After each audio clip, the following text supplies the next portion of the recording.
Bem-vindo ao canal Fomos Testemunhas de Jeová. Este livro que nós estamos comentando aqui, analisando aqui, é a verdade sobre as testemunhas de Jeová. Isso é interessante porque as testemunhas de Jeová costumam chamar o conjunto das crenças deles, ou até mesmo a própria religião, como a verdade. É muito comum alguém perguntar: irmão, quantos anos você tem de verdade? Ou como foi que você aprendeu a verdade? E aqui, paradoxalmente, nós estamos fazendo um livro, escrevemos um livro chamado A Verdade sobre as Testemunhas de Jeová. Por que que isso é necessário? É necessário porque a torre de vigia, sociedade ou associação, seja como for que ela seja chamada hoje em dia, ela cometeu erros, grandes, pequenos, vários tipos de erros. E nós achamos que as pessoas que estão hoje partilhando dessas crenças precisam saber destes erros. Agora, por que que nós devemos examinar esses erros? Por que é importante? As pessoas, elas estão conduzindo suas vidas, tomando suas decisões com base no que elas aprendem nas Testemunhas de Jeová. E a própria Bíblia incentiva as pessoas a analisarem as fontes daquilo que elas aprendem.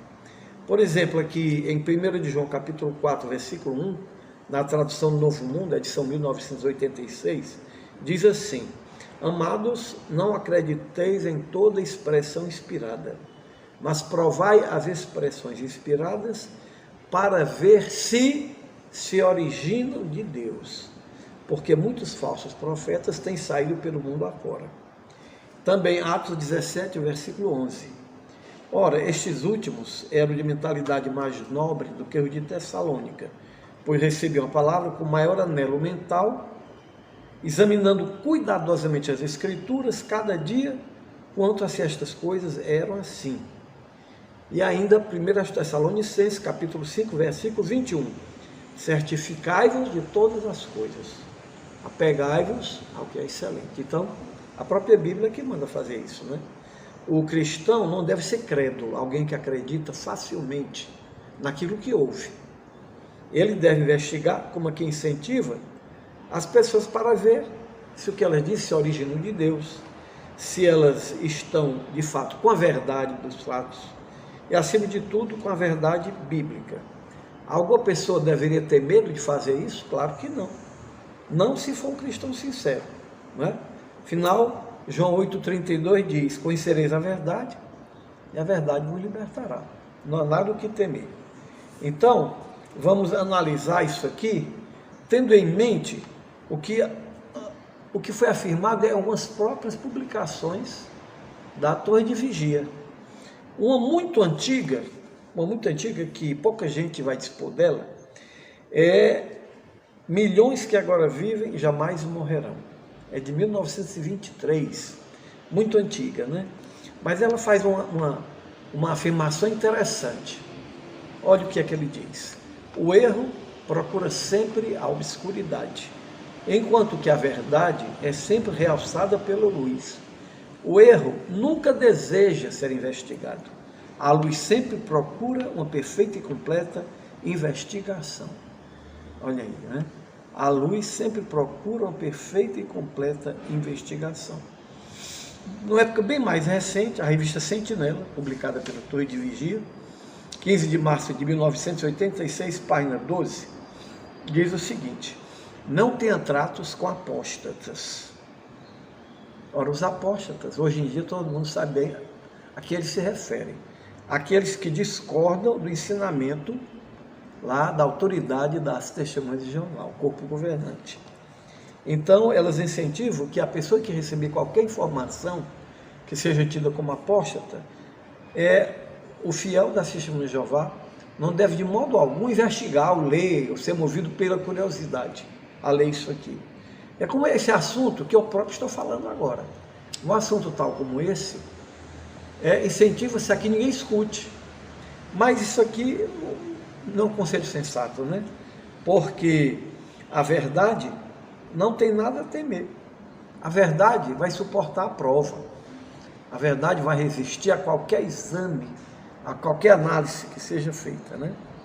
Pois bem, então, levando em conta que a opinião que discorda da torre de vigia é chamada de ensinos apóstatas, é preciso que a pessoa analise, como nós vimos no começo do que eu falei aqui, para saber a fonte. Se essa fonte é uma fonte que realmente possa ser considerada apóstata. Muitos dos que hoje fazem parte desses 8 milhões de testemunhas de Jeová, chegaram a essa condição por terem sido, em alguma época da sua vida, contatados do serviço de casa em casa, né? Que muitos hoje fazem, eu próprio fiz durante muito tempo, e elas vieram entrar em contato com aquela pregação, usando publicações, usando a Bíblia, e essas pessoas foram convencidas de que aquilo era verdade e que elas fariam bem em se aprofundar nessa verdade e se tornarem participantes daquela crença, ou seja, da organização das Testemunhas de Jeová. Então, existe um livro já antigo das Testemunhas de Jeová, A Verdade que Conduz à Vida Eterna, era um livrinho azul que provavelmente a maioria dos que hoje estão lá não conheceram, mas foi publicado em 1961 e era um livro que era usado para dirigir estudos com as pessoas que eram candidatas a se tornarem testemunhas de Jeová. Esse livro dizia o seguinte: cada um de nós deve ter o desejo sincero de aprender a vontade de Deus para nós e depois fazê-la. Esse aqui era o conselho dado por esse livrinho, A Verdade Conduz à Vida Eterna, publicado em 1968, na sua página 13.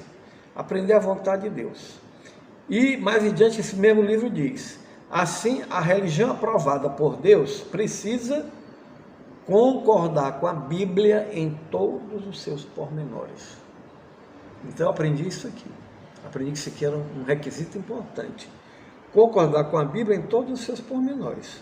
Será que alguém que resolvesse o seguinte: isso aqui eu concordo, que eu vou praticar. Chega mais adiante e diz: isso aqui eu não concordo. Não concordo com a Bíblia, isso aqui eu não vou fazer. Isso eu faço, isso eu não faço. Isso aqui não é concordar com a Bíblia em todos os seus pormenores, né? Então, eu achei que isso aqui era um valor importante. Depois, um outro livro que foi usado para substituir aquele, o azulzinho que eu falei, era Poderá Viver para Sempre no Paraíso na Terra, publicado em 1983. Nas páginas 30 e 31, ele dizia: portanto, se quisermos ter a aprovação de Deus, é necessário que nos certifiquemos de que aquilo que cremos esteja em harmonia com os ensinos da Bíblia. Notem bem, né? Isso aqui era um convite que era feito, uma proposta que era feita àqueles que não eram testemunhas de Jeová e que agora estavam diante de um testemunho de Jeová, de um publicador das Testemunhas de Jeová, concordando em fazer um estudo domiciliar para vir a se tornar um dos membros. Precisava estar em harmonia com os ensinos da Bíblia. Pois bem, então precisamos examinar, né?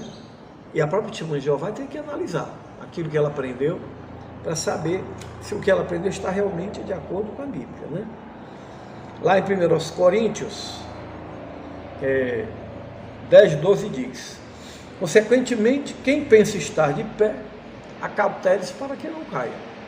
Né? Então a pessoa pode pensar que está de pé, eu estou na adoração verdadeira, estou seguro aqui onde eu estou, então deve pensar nisso aqui, acautele-se para que não caia. Né? Pois bem, então há muitos desses conselhos nas publicações da Testemunha de Jeová. Examine de acordo com a Bíblia. Olha como essa aqui é interessante. Não pode haver duas verdades quando uma não concorda com a outra. Ou uma ou a outra é verdadeira, mas não ambas. Quer dizer, quando há duas declarações divergentes, as duas não podem estar corretas. Uma é certa e a outra tem de estar errada. Mas ambas não podem estar certas quando elas se contradizem. Pois bem, qual seria o modo correto de examinar? Junto a esse conselho, dá outra coisa aqui, importante. Crer sinceramente em alguma coisa e praticá-la não a torna certa, se realmente for errada. Porque as testemunhas já se acostumaram a falar com as pessoas, uma diz assim: olha, eu sou católico apostólico romano, outro diz eu sou espírita, outro diz eu sou evangélico. Aí aquela pessoa lhe afirma que está sinceramente, zelosamente, devotadamente praticando a sua crença. Aí a Testemunha de Jeová diz assim, mas será que está de acordo com a Bíblia, com a palavra de Deus? Então, a nossa proposta aqui não é outra senão essa, né? É mostrar à pessoa sincera que o mapa que é a ilustração que é dada aqui do mapa, qual seria o mapa? A própria Bíblia, né? Então, temos que ver se aquilo que você crê está de acordo com aquilo que a Bíblia diz. É interessante que em Mateus 12:37, Jesus disse, pois é pelas tuas palavras que serás declarado justo, e é pelas tuas palavras que serás condenado. Então Jesus, ele falou um grande princípio jurídico. O que você falar, é pelo que você falar que você é aprovado. E é pelo que você falar que você é condenado. Pois bem, a Torre de Vigia, desde os últimos anos do século XIX, né, ela teve uma grande atividade editorial. Publicou muitos livros e revistas, começando lá em 1879 pela revista que hoje conhecemos como A Sentinela. Olha aí o ano, 1879. Já passou dos 100 anos há muito. E muitos livros, né? Depois apareceu a revista Despertai, em 1919, chamada A Idade de Ouro. Em 1946 passou a ser chamada Consolação. E depois passou finalmente a ser Despertai. Pois bem, então isso aqui foram as declarações da Torre de Vigia. Muitas declarações que foram acumuladas ao longo das décadas, foram lidas pelas pessoas, elas foram proferidas através dos discursos públicos, nos salões do reino, em congressos, e assim é que elas fizeram muitas declarações que agora nós somos incentivados a procurar e avaliar o que essas afirmações dizem. Então esse foi o capítulo 1 desse livro. Agora, no capítulo 2, o tema é o que a organização afirma de si mesma. Olha aqui o que é importante. A organização afirma coisas de si mesma. Então, a pessoa hoje em dia, ela querendo ser acreditada, ela procura mostrar quais são os seus títulos, os seus diplomas, os cursos que fez, a experiência que tem, e faz isso para mostrar que ela tem conhecimento do assunto, que ela é uma autoridade desse assunto. Né? O que é que ela afirma de si mesma para ela se qualificar para isso. Aí, as Testemunhas de Jeová, elas têm dito coisas tais como essa aqui. Por exemplo, na Sentinela, 15 de julho de 1982, página 21. Eu estou dando as referências porque quem quiser depois consultar, quem tiver essas publicações, vai poder tomar nota e conferir, né? Então, olha o que é que ela diz aqui. E embora o testemunho dado agora ainda inclua o convite de vir à organização de Jeová para a salvação, viram aqui? É o convite de vir à organização de Jeová para a salvação.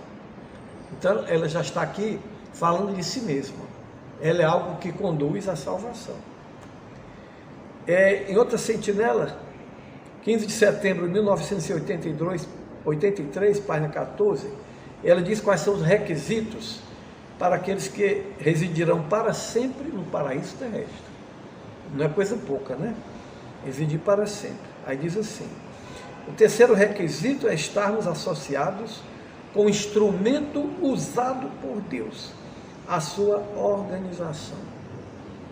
Pronto, então aqui ela fez outra declaração, que ela própria é uma organização, um instrumento que é usado por Deus. Quem ouve isso aqui, quer ou não quer se apegar a esse instrumento? Claro que quer. Quer que não ia querer? Se ela ficar convencida de que Deus usa aquele instrumento, então ela vai persistir em se apegar a isso, né? E finalmente diz assim, no final desse mesmo parágrafo, para recebermos a vida eterna no paraíso terrestre, precisaremos identificar essa organização e servir a Deus como parte dela. Então, você identifica e passa a servir a Deus como parte dela. Então, muita coisa é dita, né? E a pessoa, então, fica altamente motivada. A pessoa que conhece um pouco da Bíblia, está agora engateando seus primeiros passos na Bíblia, ela então vai dizer, meu Deus, aqui é uma responsabilidade muito grande, né? E tem muito envolvido, tem uma recompensa muito grande aqui, né? É ser parte da organização de Deus, ter uma esperança de sobreviver ao iminente fim desse sistema de coisas, ou deste mundo. Claro, é uma forte motivação. A torre de vigia, ela se refere à sua classe dirigente como os ungidos, que são representados pelo seu corpo governante, pelo menos era o que se acreditava aqui nesse ano, 1994. Aí a sentinela de 1º de outubro de 1994, página 8, fala dela como sendo um canal para se entender a Bíblia. Já pensou?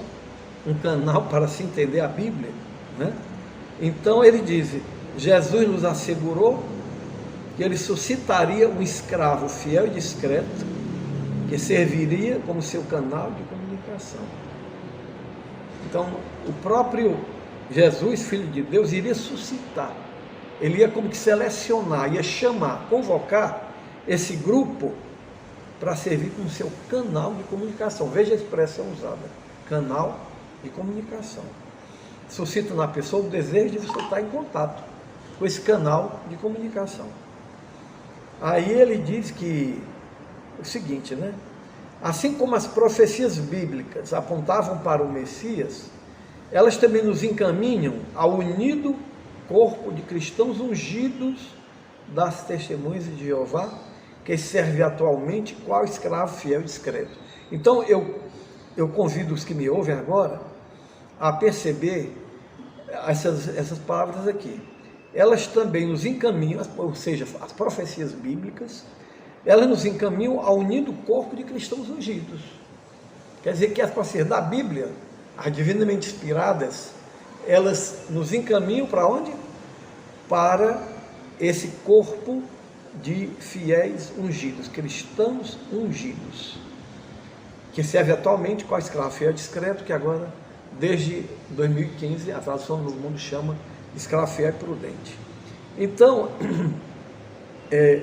ela se coloca aqui numa posição altíssima, mas é isso que nós estamos falando, é de homens, viu? Iguais a nós, sem tirar e nem acrescentar nada, carne, osso, cérebro, iguais a todos nós que somos capazes de abrir uma Bíblia e ler alguma coisa na Bíblia. Mas eles aqui são apresentados como sendo alguém para quem as profecias bíblicas apontavam. Quer dizer, não é pouca coisa, né? Pois bem, e mais adiante diz assim, devem reconhecer que a grandemente diversificada sabedoria de Deus só pode ser conhecida através do canal de comunicação de Jeová, o escravo fiel discreto. Então pronto, o escravo fiel discreto é indispensável para alguém compreender a Bíblia. A expressão escravo fiel discreto, o fiel e prudente, isso é bíblica, a expressão é bíblica, mas será que ela se refere a isso aqui, que o corpo dirigente da China de Jeová está se referindo? A questão é essa, né? E aí, para nós analisarmos esse aspecto, já que ela fala que Deus suscitou, Deus designou, isso aqui, esses termos aparecem muitas vezes ao longo das décadas nas publicações da China de Jeová, que Deus designou, Deus nomeou, Deus escolheu. E aí vamos pensar aqui naqueles servos de Deus, os quais a Bíblia, mesmo ela mostra que Deus foi o próprio Deus quem suscitou, os homens que serviram a Ele, os homens que transmitiram ao povo mensagens dele, Deus. Por exemplo, vamos pensar aqui num servo muito antigo de Deus, Noé. Todo mundo conhece a história de Noé, né? Aquele homem que juntamente com a sua família sobreviveu ao dilúvio que Deus trouxe sobre a terra, lá nos primórdios da história humana. Gênesis capítulo 6, versículos 14, 18 e 22, mostram que Noé foi convocado por Deus, foi convocado por Jeová, para construir uma arca, para salvar, para preservar a humanidade, após o dilúvio que ele iria trazer, e até a recolher espécies de, todas as espécies animais que haviam na terra, para que não só a humanidade, como a criação animal continuasse a existir após aquele grande dilúvio. Lá em Gênesis capítulo 6, 14, 18 e 22. A própria Bíblia quem diz? Abraão, por exemplo, que foi um servo destacado de Deus, né? Abraão teve muitos tratos com Deus. A Bíblia relata inúmeras vezes que Deus falou frente a frente com Abraão. Gênesis 12, 1 a 3. Ele disse uma vez: Abraão, sai lá da terra de onde você mora, da terra dos seus pais, e vai para a terra que eu vou te mostrar. Na Bíblia está escrito. Isso aí foi o primeiro contato de muitos que Deus teve com Abraão. Moisés também. Moisés que teve contato com Deus através de uma sarça ardente, lá no lugar onde ele tomava conta dos rebanhos, né, do sogro dele. Então Moisés, ele ouviu a voz do próprio Deus, né? Eu quero te enviar ao Egito, ao faraó, para que ele deixe o meu povo sair. Então aqui não foi Moisés que deu um clique nele, ele Deus me chamou, Deus me suscitou, Deus me designou para essa tarefa.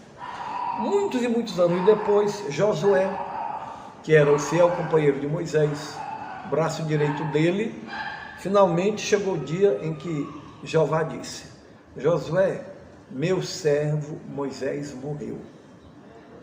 E aí ele passou a lidar com Josué, né? Mas quem foi que fez essa nomeação? O próprio Jeová, o próprio Deus fez. Não foi Josué que Moisés morreu e ele disse assim: pessoal, agora eu estava sempre perto dele e tal, eu vou ficar no lugar dele. Não, foi Deus quem fez isso. Se apegue a esse detalhe porque é importante. Muitos séculos depois, o rei Davi, né, quando era um simples pastor de ovelhas, tomava conta lá dos animais do rebanho dele, do pai dele, e finalmente, em 1 Samuel 16, 12, Davi foi convocado para chefiar a resistência contra os filisteus. E como todos sabem, depois se tornou rei de Israel. Davi, né? Elias, o profeta, que realizou tantos prodígios, né? Está lá, 1 dos Reis 18, versículo 1. Isaías, outro profeta, né? Está em Isaías 6, 1 e 9. Jeremias 1, 5 e 7. Ezequiel 2, 1, 3. Daniel 1, 17. Quer dizer, eram profetas que o próprio Deus designou.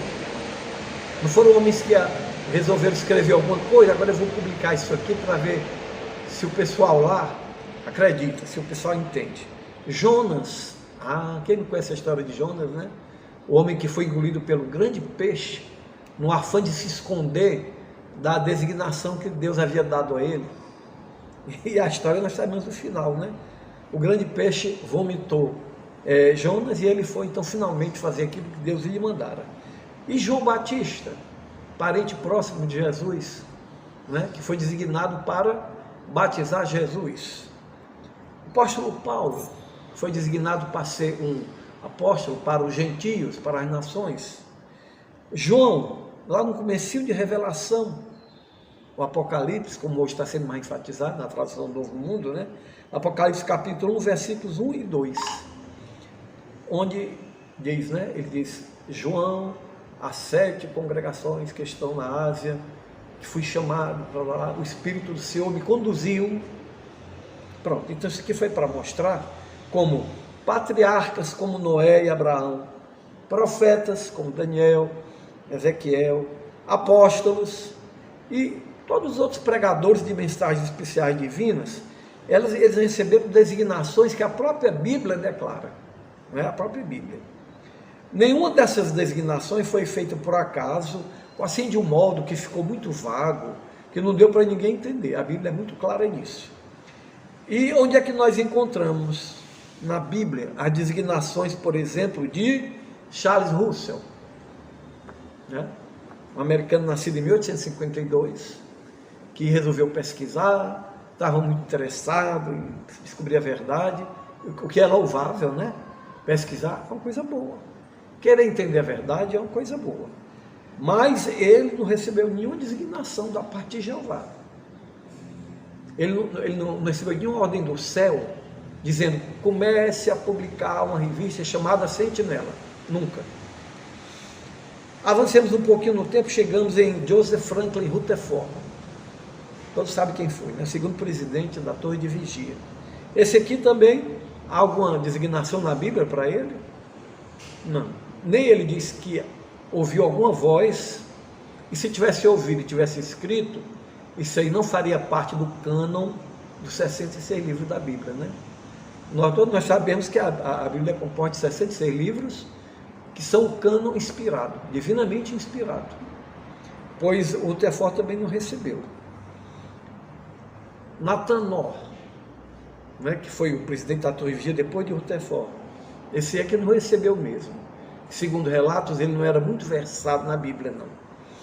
O assistente dele mais próximo, Frederick Franz, que era um homem de grande conhecimento bíblico, escreveu muitos livros, fala sobre muitas profecias, analisou muita coisa, e ele mesmo se encarregou de fazer as dele.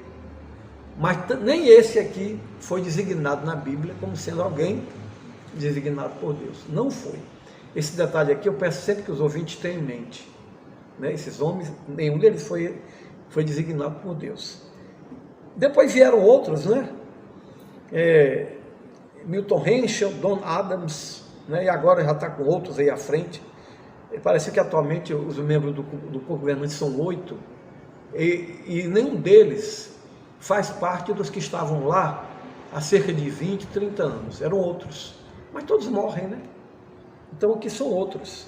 Mas eles continuam se enquadrando, ou tentando se enquadrar, nisso que se chama corpo governante da Testemunha de Jeová, e que é tido hoje em dia como sendo o mesmo que escravo, fiel e prudente, como reza a tradução Novo Mundo de 2015. Pois bem, então,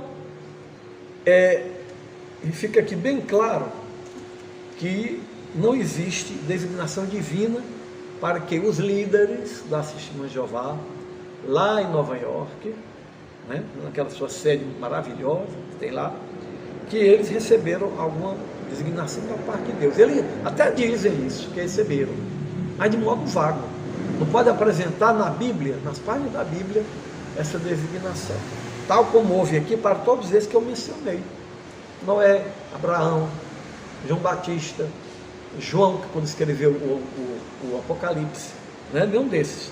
Pois bem, o que acontece hoje em dia é que, por exemplo, a Igreja Católica aproveita aquilo que Jesus falou a Pedro em Mateus 16, 18 e 19, né, para dizer que Pedro recebeu uma autoridade especial como apóstolo, e que ele transmitiu isso aqui para outro depois dele, e por causa disso, o Papa da Igreja Católica de hoje, seja quem for, esse Papa é o legítimo representante de Deus na Terra.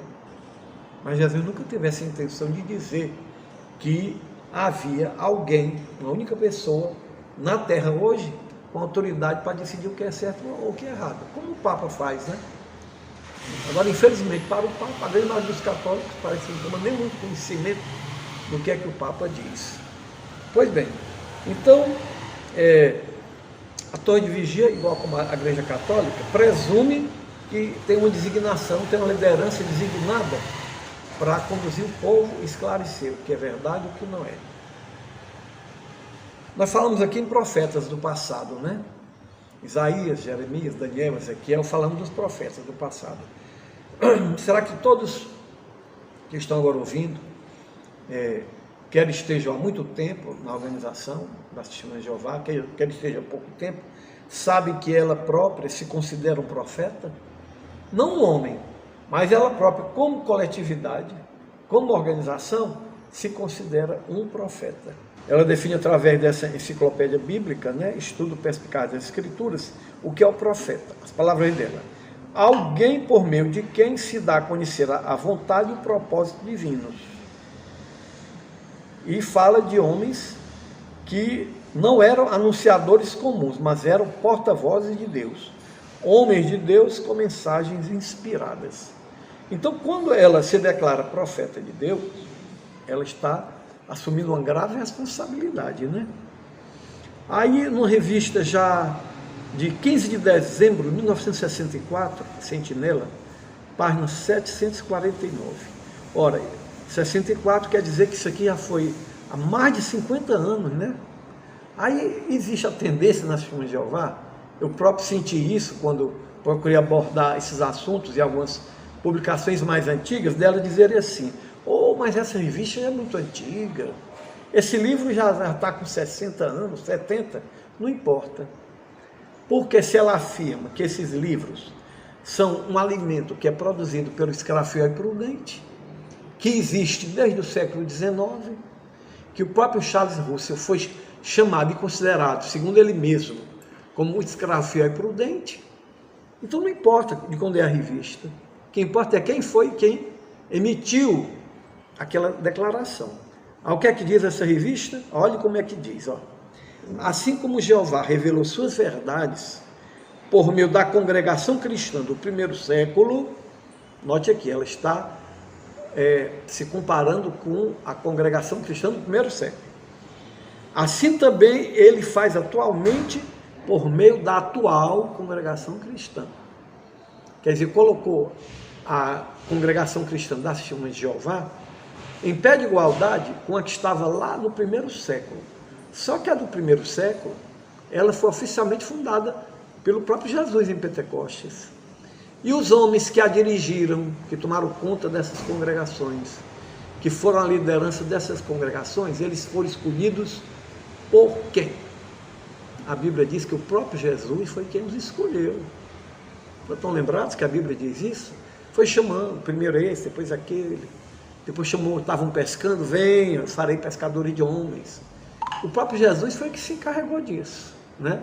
Não foi uma designação que as pessoas se impuseram a si mesmas. Então ele disse, né? Ele diz, por meio desta agência, que a agência, a torre de vigia, faz com que se cumpra o profetizar em escala intensificada e sem paralelo. Toda essa atividade não é feita por acaso. Jeová é quem está por trás de toda ela. Então, olha aqui, ela quer dizer que tudo aquilo que as pessoas lerem nas revistas, nos livros, que ouvirem lá nos salões do reino, não é feita por acaso. Jeová é quem está por trás de toda ela.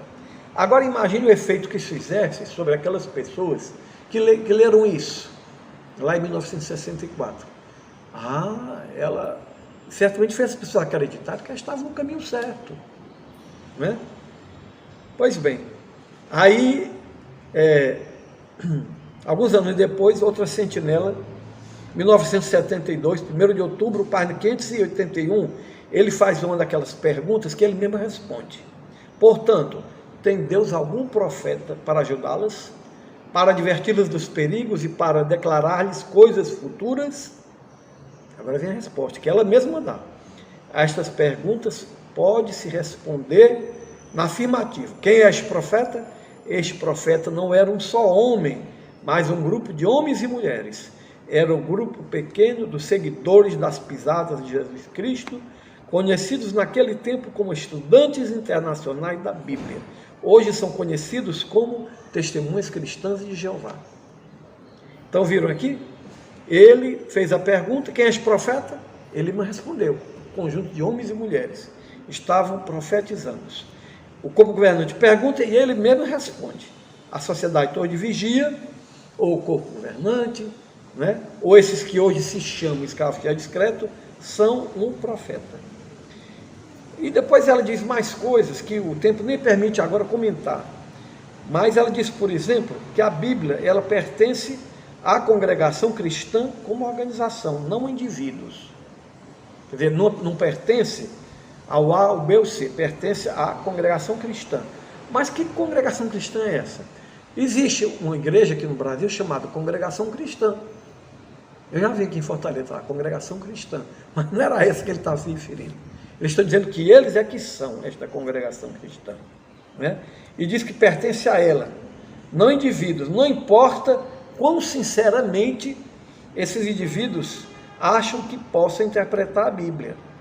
Porque a Bíblia, aí eles dizem também, tudo está escrito nessa revista Sentinela. A Bíblia não pode ser devidamente entendida sem se ter presente a organização visível de Jeová. Então pronto, está bem claro aqui, né? Quem duvidar, é só consultar as publicações, né? Talvez aquelas congregações mais antigas de Testemunho de Jeová, das grandes cidades, têm bibliotecas com esses volumes encadernados, né? Qualquer um vai poder consultar, para saber se é invenção de alguém ou se isso de fato está escrito. Mais adiante, já em 1º de janeiro de 74, a Sentinela diz: considere também que só a organização de Jeová em toda a terra é dirigida pelo Espírito Santo ou força ativa de Deus. Só. Não tem outro. Não importa que aquela igreja seja muito zelosa, não importa o nome daquela outra ali, não importa. Mas só a organização de Jeová em toda a terra é que é dirigida pelo Espírito Santo de Deus. As outras são dirigidas pelo quê? Ninguém nem sabe, né? Eles devem atribuir isso a uma fonte indigna. Aí diz, ela é a única para a qual a palavra sagrada de Deus, a Bíblia, não é um livro lacrado. Anotem isso aqui, esta organização é a única para que a palavra de Deus não é um livro lacrado. Quer dizer, não é um livro que eles não possam entender, eles entendem. Eles sabem o que estão lendo, sabem o que estão entendendo e sabem o que estão explicando. Pois bem, aí diz que, quanto no final, né? Ela é uma coisa muito típica das publicações da Testemunho de Jeová. Elas, no final do parágrafo, do artigo, fazem-se uma declaração emocionante para fazer com que as pessoas fiquem possuídas daquele espírito, daquela convicção de que estão no caminho certo. Aí diz assim: quanto os verdadeiros cristãos apreciam associar-se com a única organização na terra que compreende as coisas profundas de Deus. Aí tem um ponto de exclamação no final, né? Que para a pessoa ler de um modo bem assim, emocionante, bem tocante. Isso aqui é muito o feitio, né, da torre de vigia. Então, isso aqui tudo é uma grave responsabilidade para ela, né? Ela disse aqui, a única organização na terra que compreende as coisas profundas de Deus. Olha, eu deixei a organização, já fez 22 anos. Era assim quando eu saí. Não sei o que é que mudou de lá para cá, né? Só os que estão lá dentro poderão dizer isso, né? Se elas ainda fazem afirmações tão veementes como essa, que é a única na terra que compreende as coisas profundas de Deus. Mas quer ela ainda afirme isso, quer não, quando ela afirmou isso aqui, não interessa que essa revista aqui já tem quanto tempo, rapaz? De 74 para cá, muitos anos, né? Mas já naquele tempo isso era publicado por quem? O que eles chamam de escravo fiel e prudente. Aqueles que entendem e que sabem o que estão dizendo. A quem Deus designou para explicar a Bíblia para os outros. Para descobrir qual é o real sentido daquilo que a Bíblia diz. Pois bem, então será que tudo isso aqui é verdade que ela afirmou? A pessoa tem que ser bem franca para analisar, né? Isso aqui não pode ser verdade. Mas quem duvidar, vamos ter alguns exemplos, né, de que isso não pode ser, né? Ela nunca disse, eu falei isso aqui no outro vídeo que eu gravei, que ela nunca afirmou ser inspirada pelo Espírito Santo. Ela já disse que ela é dirigida, guiada, orientada. Mas vamos pensar bem, qual é a diferença que tem entre você dizer, por um lado, que é guiada, dirigida, orientada, e dizer, por outro lado, que é inspirada, não é? Se eu digo assim, olha, eu sou dirigido por Deus, eu sou orientado por Deus, me escutem. E se eu disser, olha, eu sou inspirado por Deus, me escutem. Ora, a pessoa que ouvir dizer que eu sou orientado por Deus, dirigido por Deus, vai ter a tendência de me escutar, de me acatar. Eu não estou dizendo que sou guiado por Deus. Então é assim, né? É isso que acontece aí com o corpo governante das Testemunhas de Jeová. Fomos testemunhas de Jeová.